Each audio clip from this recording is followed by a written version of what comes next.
Chapter 12. The First Bomb. It was so sudden.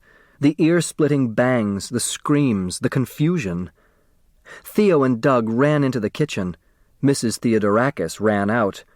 Her hair, her face, her apron were splattered with dark, dripping red. "Blood!" Sidel Pulaski cried, clutching her heart. "Don't just sit there," Catherine Theodorakis shouted. "Somebody call the fire department." Angela hurried to the payphone on the wall and stood there, trembling, not knowing whether to call or not. They were snowbound. The fire engines could not reach Sunset Towers. Theo leaned through the kitchen doorway. "Everything's okay. There's no fire." "Chris, honey, it's all right," Mrs. Theodorakis said, kneeling before the wheelchair. "It's all right, Chris. Look, it's just tomato sauce." Tomato sauce. Mrs. Theodorakis was covered with tomato sauce, not blood. The curious heirs now piled into the kitchen, except for Sidel Pulaski, who slumped to the counter. She could have a heart attack and no one would notice. Mr. Hu surveyed the scene, trying to conceal his delight. "What a mess," he said. "That row of cans must have exploded from the heat of the stove." The entire kitchen was splattered with tomato sauce and soaked in foam from the fire extinguishers. "What a mess!" George Theodorakis regarded him with suspicion. It was a bomb. Catherine Theodorakis thought so too. There was hissing, then bang, bang, sparks flying all over the kitchen, red sparks, purple sparks. "Cans of tomato sauce exploded," Doug Hu said, defending his father. The others agreed. Mrs. Theodorakis was understandably hysterical. A bomb? Ridiculous. Sam Westing certainly did not appear to have been killed by a bomb.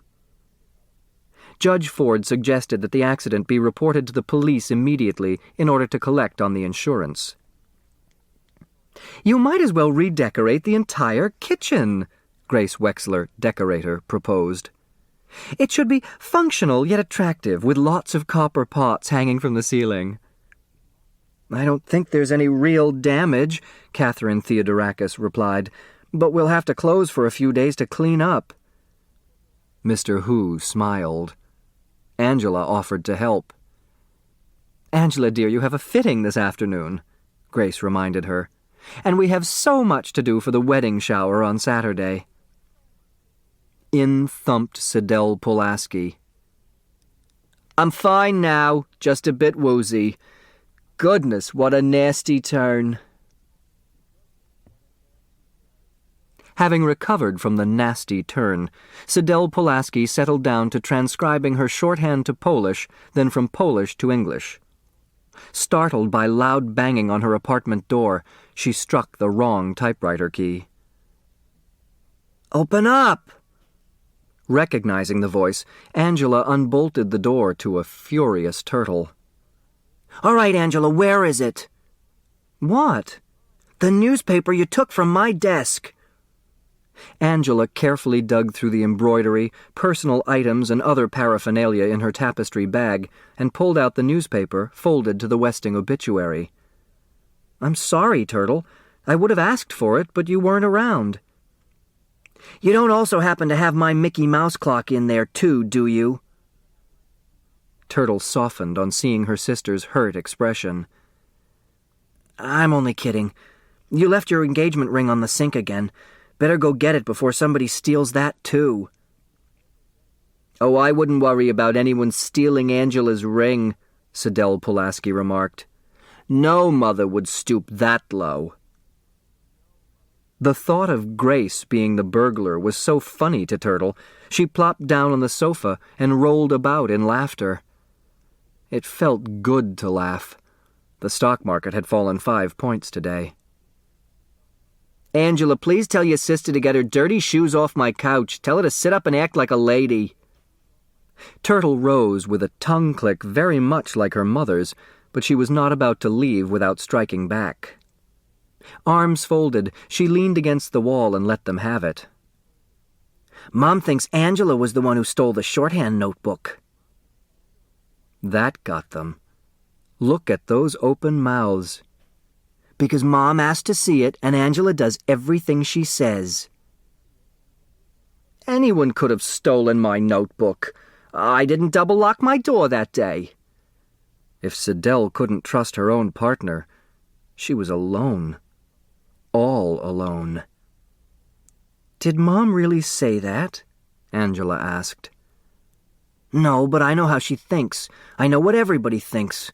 Grown-ups are so obvious." "Ridiculous," scoffed Siddell.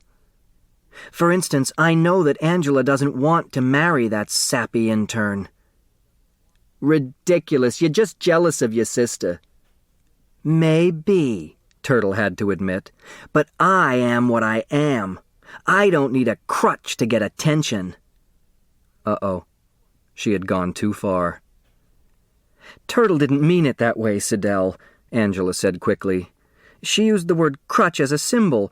She meant, that people are so afraid of revealing their true selves, they have to hide behind some sort of prop." "Oh, really?" Siddell replied. "Then Turtle's crutch is her big mouth." No, Angela thought, hurrying her sister out of the door and back to their apartment. Turtle's crutch is her braid. The newspaper man called again to say he had found some photographs taken at Westingtown parties 20 years ago. "One of those names appears in a caption as Violet Westing's escort, George Theodorakis." "Go on," the judge said. "That's all." He promised to send her the clippings in the Westing file as soon as he was shoveled out. The judge now knew of 4 heirs with Westing connections: James Hu, the inventor, Theo's father, her partner, Sandy McSuthers, who had been fired from the Westing paper mill, and herself. But she had to learn more, much more, about each one of the heirs if she hoped to protect the victim of Sam Westing's revenge.